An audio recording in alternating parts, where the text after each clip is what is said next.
гордиться и радоваться, что есть такие наши соседи, которые будут играть определенную роль в развитии нашего государства. Это благо, если хотите. Это богатство наше. Это неотъемлемая часть нашего исторического развития. У кыргызов есть великолепная пословица. Близкий сосед лучше, чем дальний родственник. Понимаете? А ближайшими соседями по ментальности, по мировосприятию, по философии, по мировоззрению, по мироощущению Советский Союз намного ближе. Я горжусь, что я был гражданином Советского Союза. Я был гвардии старшиной советской армии. Я был советским студентом. Я горжусь этим. И такого богатства, такого багажа, как Советский Союз давал мне, никто не даст. И никто не даст. И наши усилия должны быть направлены не на разъединение, а на объединение. Наше поколение, наверное, является именно тем звеном, которое преемственность могут обеспечить, передать следующему поколению. Вот, допустим, сейчас 20-летние не понимают Курскую дугу, Сталинградскую битву, Ленинградскую блокаду, битва за Москву. Они не понимают. Мы сегодня говорим, что наши выиграли чемпионат Европы или чемпионат мира по хоккею, там, по футболу чемпионат мира. Наши выиграли, дети не понимают, кто такие наши выиграли. Когда мы говорим, что сборная России выиграла, говорят, какие они наши. И они, подрастающее поколение, не понимают, почему в 2014 году в Сочи будут проходить зимние Олимпийские игры, и мы наблюдали, следили, кто выиграет, Корея или Сочи. И когда мы начали праздновать, что мы выиграли, им этого не понять. Как это мы выиграли? У нас до сих пор уже на генном уровне сидит чувство Советского Союза, чувство братства, чувство братства. И накануне Великой Победы георгиевскую ленту покупаем, там завязываем, ездим и празднуем. Подрастающее поколение этого не понимает. Чего мы празднуем? С чего это так? И очень тяжело, если вот эти вот ценности мы упустим, и мы не сможем передать. Очень больно будет тогда, когда смотришь фильм «Освобождение» и радуешься в некоторых местах. Хоть 40-й раз смотришь, иногда плачешь. И им этого не понять. Это самая опасная тенденция. Очень опасная тенденция.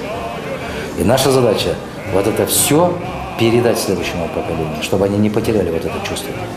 Не зря я, будучи секретарем Совета Безопасности нашей страны, проводил зорницу, так называемую, Союз Иссык-Куль 2007, Союз Иссык-Куль 2008. Эти подростки 7, 8, 9, 10 класса из Армении, из Беларуси, из России, с Таджикистана, с Казахстана. Вы знаете, как они чувствовали себя единой командой? Плакать хочется. Неужели мы всего этого потеряем? Тогда можно сразу писать, человек потерял самого себя, если у нас эти чувства не будут сохранены. Кыргызстан – это уникальное государство.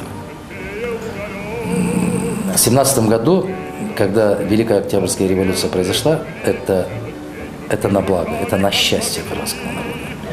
Не будь Великой Октябрьской революции, я сомневаюсь, что Кыргызстан сегодня мог бы стать аграрно-индустриальным государством. Мог бы стать самостоятельным государством. Это очень большой вопрос. Вот эти лжепатриоты, они должны знать об этом. Если они обучались где-то там и понимали, и воспринимали историю, изучали так, как они преподавали, они глубоко заблуждаются. Великая Октябрьская революция – это счастье для кыргызского народа.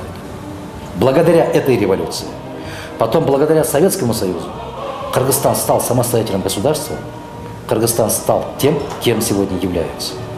Мощнейший потенциал, научно-культурный потенциал. Это все благодаря Советскому Союзу.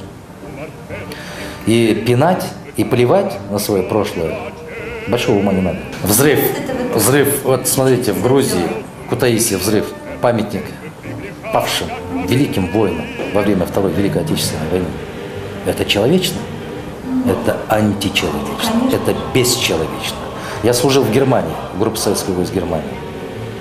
И я тогда посмотрел Трепетев парк, каким умилением относится немецкий народ к советским памятникам. Я своими собственными глазами видел, вот этот народ, народ культурный, народ, безусловно, имеющий право на счастье, на будущее. Они относятся к истории.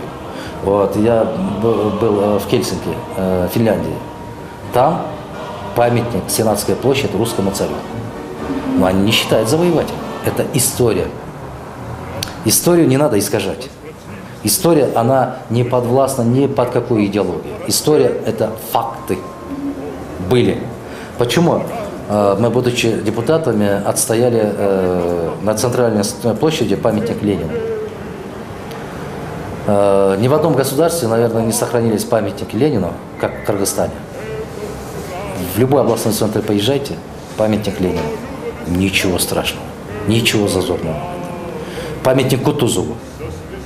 Пожалуйста, в моем родном селе стоит памятник Кутузову. И что? Я не знаю, там УПД назывался Управление Памирской дорогой, и перед управлением, перед конторой, перед зданием стоит памятник Кутузову, Михаила Илларионовича. Может быть, тогда дань уважения величайшему полководцу, что он практически спас Россию 1890 года. Пожалуйста. И мы должны почитать историю. Мы должны поклоняться перед историей. И мне до боли обидно, когда показывают, что ветераны Великой Отечественной войны ограбили. Это, извините меня за такое выражение, уроды настоящие. Они побили, они украли боевые награды и продали за 3-4 бутылки водки. Это разве люди? Это не люди. И точно такое же отношение у нас в Кыргызстане. Я рад, что 3 героям Советского Союза, участникам Великой Отечественной войны, будучи секретарем Совбеза, успел при жизни подарить автомашину. ВАЗ-2107. Помните этот момент. И, к сожалению, сегодня ни одного героя не осталось. Живых. Живых нету никого. Это больно. И эти чувства, наверное, передаются уже на генном уровне. Во всяком случае, нам уже передались от наших отцов. Безусловно. Я люблю слушать старые военные песни. Послушайте Марка Донбасса. Ну, я тоже люблю, у нас папа любит. Пожалуйста, со слезами на глазах. Или, пожалуйста, Расула Гамзатова и «Журавли». Это какое чувство? Это какое чувство? Я не знаю, надо быть безумным животным, чтобы не чувствовать и не понимать боль и в то же время гордость за свою историю, за своих предков. Со слезами на глазах. День Победы, День Победы, День Победы.